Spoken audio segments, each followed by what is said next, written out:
This is the book of Joel, chapter 2, verse 1. Blow ye the trumpet in Zion, and sound an alarm in my holy mountain. Let all the inhabitants of the land tremble, for the day of the Lord Bahasham Yahawashi cometh, for it is nigh at hand. First off, before I get started, I want to say Shabbat Shalom. I want to thank Bahasham Yahawashi for putting the spirit on me to do this lesson. And I want to give all honor, praise, and glory to Yahawah, Bahasham, Yahawashi, Bahasham Rakakadash. I want to give double honor to the apostles and the elders of GMS who teach and rule well, who taught me his truth. Salutation, you brothers and sisters that are out there listening, learning, fighting this good fight of faith. And salutation, my fellow brethren that are pushing this word in all truth and sincerity. To you all, I want to say shalom. And I hope and pray that this lesson be edifying to the elect. So as we're commanded to do, to blow the trumpet, man, to give the warning, to you Israelites out there, you so-called blacks, Latinos, and Native Americans, and our fellow brethren that were scattered amongst the heathen that look like the heathen, but their seed line goes back to Abraham, Isaac, and Jacob. To the Israelites, the true people of the Bible, Yasharallah, the sons of the power, the sons of the living Father, man. We were commanded to give warning of the danger that's coming. And I came across this article, and the hour of temptation is indeed rolling closer and closer, onto the inhabitants, of the earth, man. And in particular, you Israelites, man, to try them that are upon the earth, man, So we're commanded to come out and give warning onto our people of what's coming on, coming upon them, so that they get their minds, spirit, ready and prepared, and get their faith in order, to deal with these said calamities, man, through the spirit and power of Yahawah by Shem Yahawashi, to seek their power 10 times more, So this is from Natural News, and it reads, Cashless Down Under. Australia gears up for CBDC rollout with major banks banning OTC cash withdrawals. And this was published August 16th, which is today, 2023. A hopeful year that all these prophecies shall be fulfilled, as coined by the beloved Apostle Tahar. And it reads, 4 major Australian banks have phased out over-the-counter withdrawals at most of their branches to give way to central bank digital currencies and the, quote, cashless society. The Daily Mail named the 4 banks as National Australia Bank, Commonwealth Bank, ANZ, and Westpac, while special centers will be designated to accommodate more complex banking needs, including cash. The overarching objective is to gradually eliminate paper money altogether. And why is that? As brothers, we always go into, it's always about control, about being able to completely track and trace everything. That's what these devils want. The days of being able to go to, the flea market or your farmer's market or a yard sale, or, paying, the little, your neighbor's kids down the street that want to, have a lemonade stand, or, they start their own little business, little landscaping business where they, cutting grass and everything, and you just pay them cash and give them a little extra on the side or whatever. All those, and nobody knows about it, but the government doesn't have to know about it. All those days, that's what they're trying to get rid of, man. Every little transaction, monetary transaction, they want to be able to completely track and trace it. So if you want to, go and get yourself, have a little cheat day, and get yourself a burger, in the middle of the week, with extra cheese and all that, and it's just, nobody knows. You just go there and you spend your cash or whatever. No, they want to know everything, man. They want to be as the Most High, man. So this is what this is all about. They want to completely control, track, and trace everything, man. It says, let me see, this in turn will nudge the public toward a fully digital monetary system. The Australian government, in partnership with the Reserve Bank of Australia, has undertaken a comprehensive beta test to examine the viability of a cashless system over the past year. As the trial, Slovakia.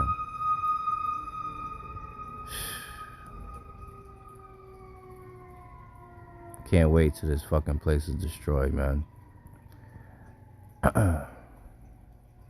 As the trial period nears its end, Australian policymakers are poised to accelerate the implementation of the envisioned cashless model.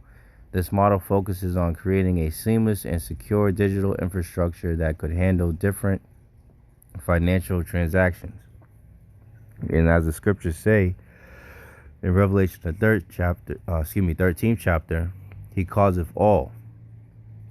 So there's all these different talks about how this they will be able to communicate with other countries.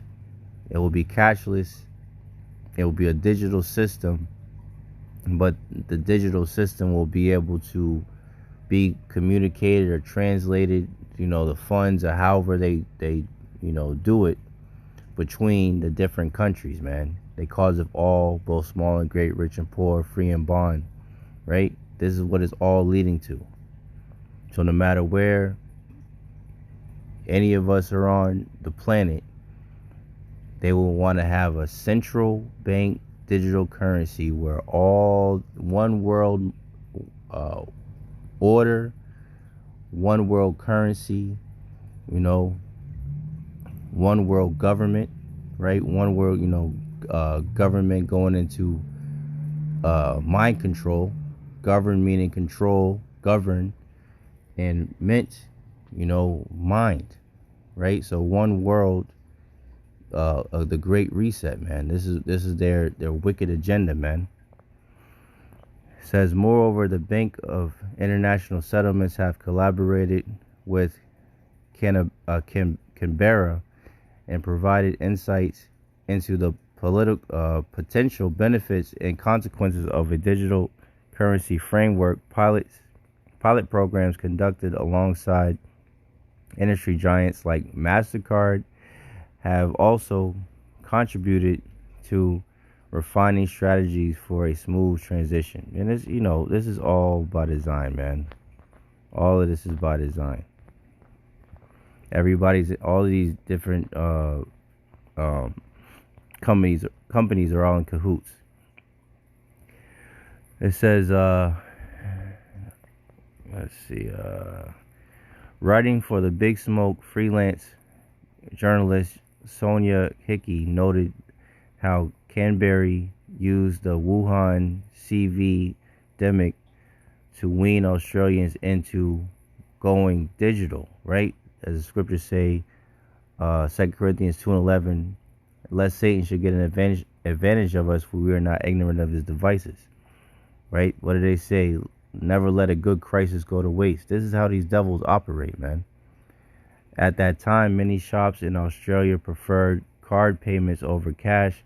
Thus, the demic accelerated the digital banking revolution by approximately 5 years. So who's to say that this wasn't done on purpose? I believe it was done on purpose. Maybe they didn't think it would work as well as it did. But nonetheless, they're using it, And we can't forget that they was talking about how dirty the money was, how the CV would stay on the money for a period of time, and this, that, and the third, and the money could transfer it. All this bullshit that they were telling people in order to further push, for that cashless society, man. Because cash can't be tracked and traced. but digital assets can. We never can forget, Biden, Sleepy Creepy Joe, signed the executive order 14067, which would push the movement for digital assets, man. So that digital assets would be a thing here in the States, man, here in Babylon. So this is indeed coming. Everyone, including those who weren't tech savvy, was forced to rely on the internet for work, education, shopping, and socializing. And this is exactly what it's all coming to. Either you get down or you lay down, man. This is what these devils want, man. This newfound comfort with the online world has expedited Australia's path to a cashless society. And they have the devil, these devils, Esau, Edom, so-called white people, man, are very clever, man, because it's all through convenience, man. Everything's always through convenience, to making everything easier, right? Making it as make it flow as easy as possible, so that it seems as if it's a good thing, but meanwhile they're laying snares for the people, man. It's all a trap, so they actually took out multiple small businesses during the pandemic, and people, different businesses that didn't get in line, and it didn't kind of push towards the goal that they were pushing towards. They just pretty much, and it's going to continue to happen, they're going to be left in the dust, man. But ultimately they're only going to want to have these major companies, the Walmarts of the world and stuff like that, because it would be easier to put in Whole Foods. It will be easier to put the technology in order to read the CHIP, the infrastructure in these major corporations, than to have to put it in all these smaller mom and pop type stores, man.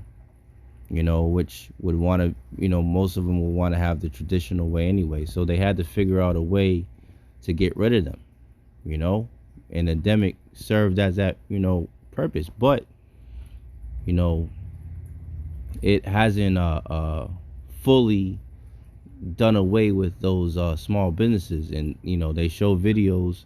There's a video circling around amongst the brotherhood, of a video showing a Jake woman going to a convenience store, and she can't pay for anything because she doesn't have that C-hip.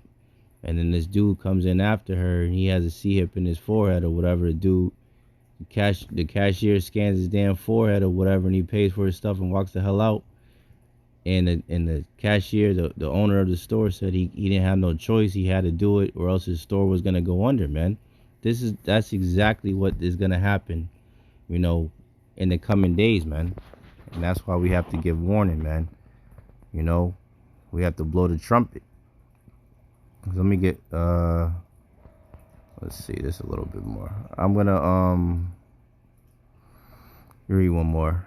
It says the move toward a cashless society also triggers privacy concerns. Digital transactions are traceable, raising debates about surveillance and data access. Additionally, technology glitches and security breaches pose risk, as demonstrated by instances of banks facing financial outages and service disruptions.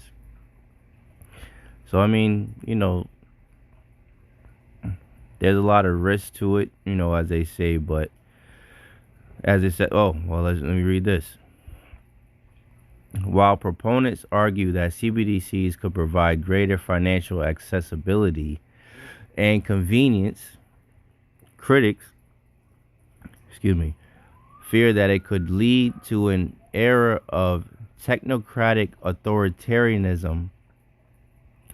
In this form of authoritarian,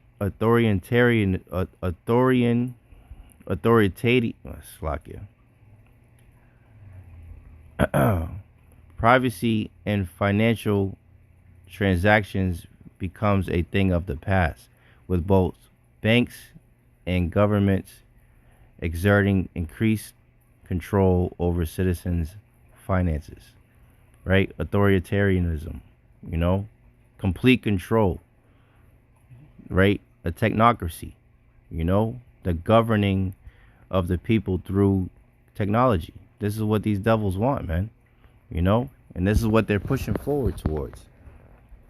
But it's our job, to give warning onto our people, man.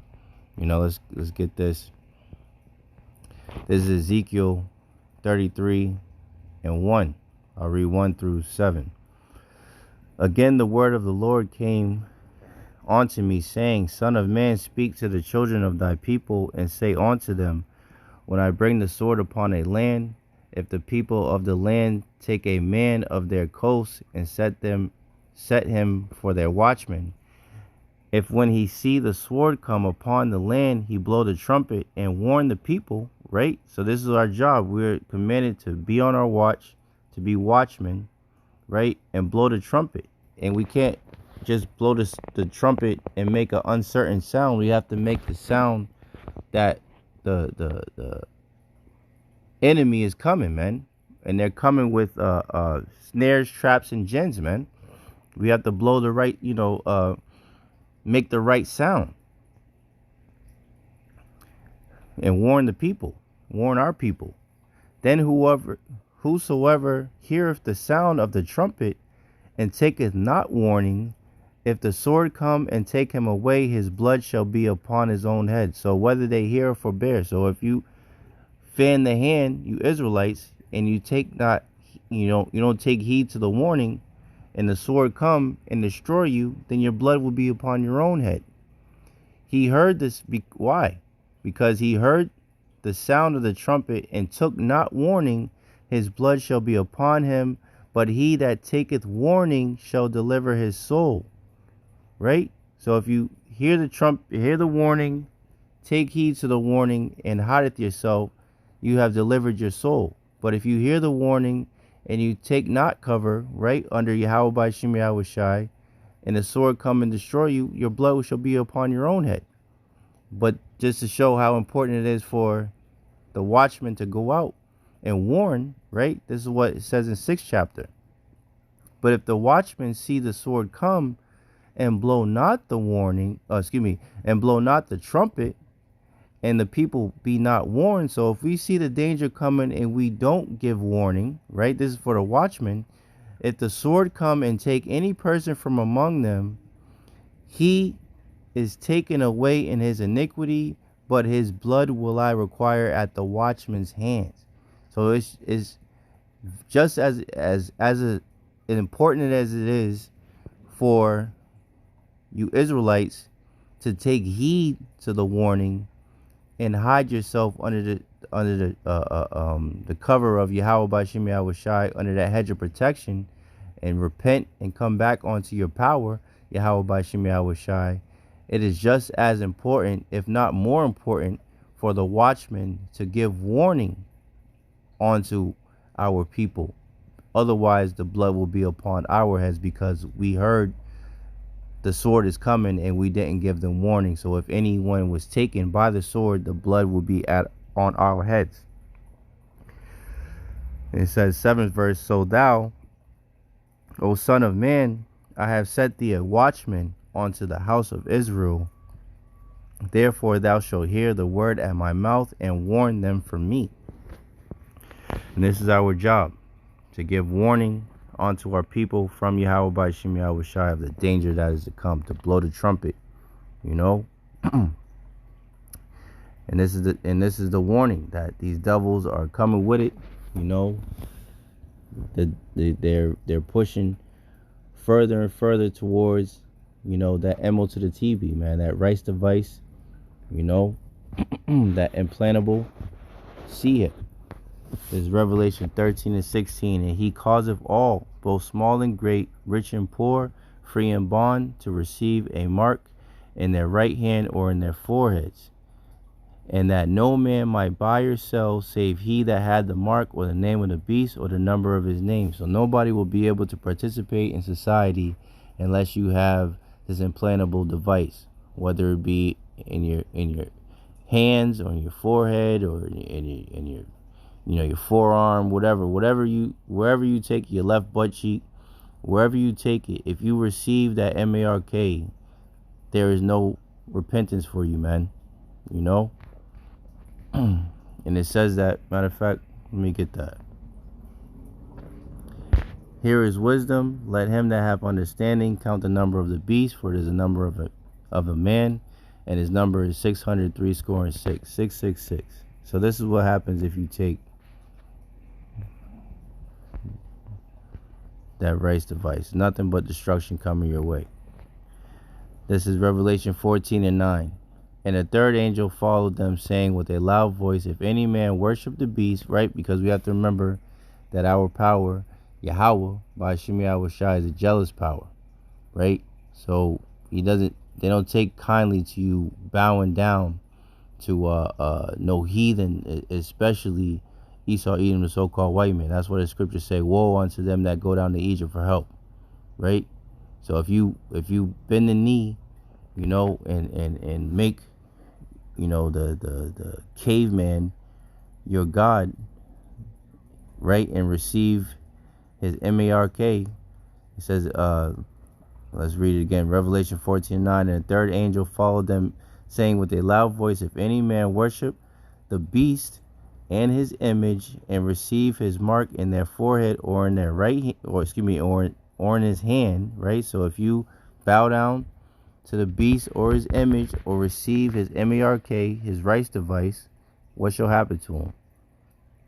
The same shall drink of the wine of the wrath of the Most High, which is poured out without mixture into the cup of his indignation, and he shall be tormented with fire and brimstone in the presence of the holy angels and in the presence of the Lamb. Right? So if you bow down to this devil and you trust in oppression, you trust in Egypt, you go down to Egypt for help. This is and you get that rice device, you get that C-hip, that RFID implanted under your skin, then this is what's gonna happen to you, man. So never trust thy enemy.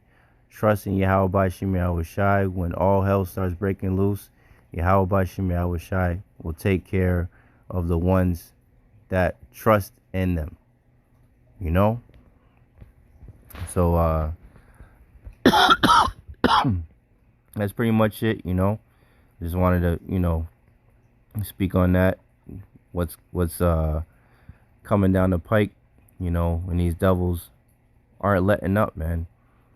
And we won't let up either, as long as Yahawah Bahasham Yahawashi, has the word going out, to the four corners, man. We're going to continue to push this word in truth and sincerity through the spirit and power of Yahawah Bahasham Yahawashi. So in closing, I want to say Shabbat Shalom once again. And I want to thank Yahawah Bahasham Yahawashi for putting the spirit on me to do this lesson. And I want to give all honor, praise, and glory to Yahawah Bahasham Yahawashi Bahasham Rakagadash. I want to give double honor to the apostles and the elders of GMS who teach and rule well, who taught me this truth. Salutation, you brothers and sisters that are out to listen and learning, fighting this good fight of faith. And salutation to my fellow brethren that are pushing this word in all truth and sincerity. To all, I want to say Shalom, I want to say DTA, Abab, Abal, and Kwam Yasharala. And Shalom to the next one.